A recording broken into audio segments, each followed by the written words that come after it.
কবি শুভ দাশগুপ্তের লেখা কবিতা আমি সুভাষ। তোমার পাথরে দিয়েছি মালা, এত মালা এত ফুল, তুমিই ঢাকা পড়ে গেছো। তুমি পাথর না হলে রাগ করতে।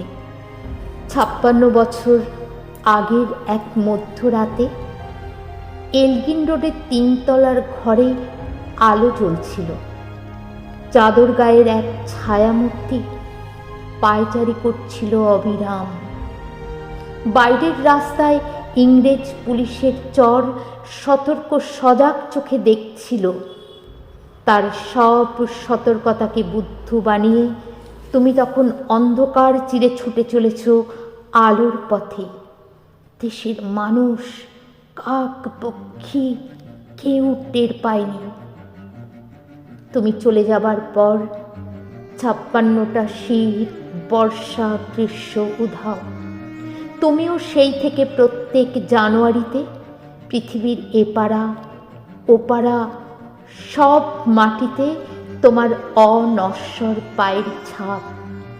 সব রাইফেলে তোমার বুকের বারুদ, সব কুচকাওয়াজে তোমার স্বপ্নের ছন্দ। পরশ পাথরের মতো স্বাধীনতাকে খুঁজেছে তোমারে অন্তরে লুকিয়ে থাকা খ্যাপা। তোমার গন্তব্য ছিল স্বাধীনতা, তোমার পথ ছিল স্বাধীনতা, তোমার স্বপ্ন ছিল স্বাধীনতা, তোমার প্রেম ছিল স্বাধীনতা। তুমি রক্ত চেয়েছিলে স্বাধীনতার জন্য, তুমি তাই পাথর। যারা স্বাধীনতার আড়ালে চেয়েছিল গদি, চেয়েছিল সিংহাসন, ইংরেজের ছেড়ে যাওয়া লুটের রাজ্যপাট, তারা রইল সুখে। ভারতবর্ষের টাকায় তাদের সুখ, তোমার নয়। ভারতবর্ষের অফিসে আদালতে তাদের ছবি, তোমার নয়। ভারতবর্ষের সংবিধানে তাদের শৈশাবুক, তোমার নয়। ইংরেজ গরিব মানুষকে পায়ের নিচে রাখত, আমরা বড়লোকদের মাথায় করে রেখেছি। স্মাগলার কিংবা ডাকাতকে জোর হাতে সভাপতির আসনে আহ্বান করেছি। ইংরেজ এদেশের ধন সম্পত্তি লুট করত, আমরা দেশটাকে বেচে দিচ্ছি। ইংরেজ দিয়েছে চাবুক, লাঠি, গুলি, আমরা দিয়েছি মাস্তান, মাফিয়া, নেতা আর গুলি।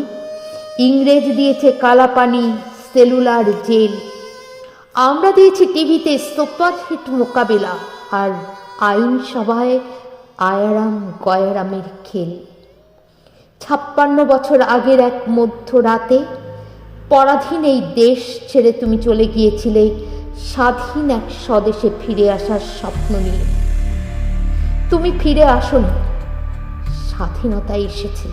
তার কাঁধের ঝুলি ভরে নিয়ে এসেছে ভোট নামক রাষ্ট্রীয় যজ্ঞ, গণতন্ত্র নামক চিরায়ত মাৎসন্যায়, প্রগতি নামক লোক ঠকানো স্ট্যাটিস্টিক্স, সংহতি নামক বিস্ফোরণের চুরমার, ঐতিহ্য নামক মন্দির মসজিদের ঝগড়া, আর সমুদ্রে হিমাচল ভরিয়ে দেওয়া ভাষণ, ভাষণ আর ভাষণ।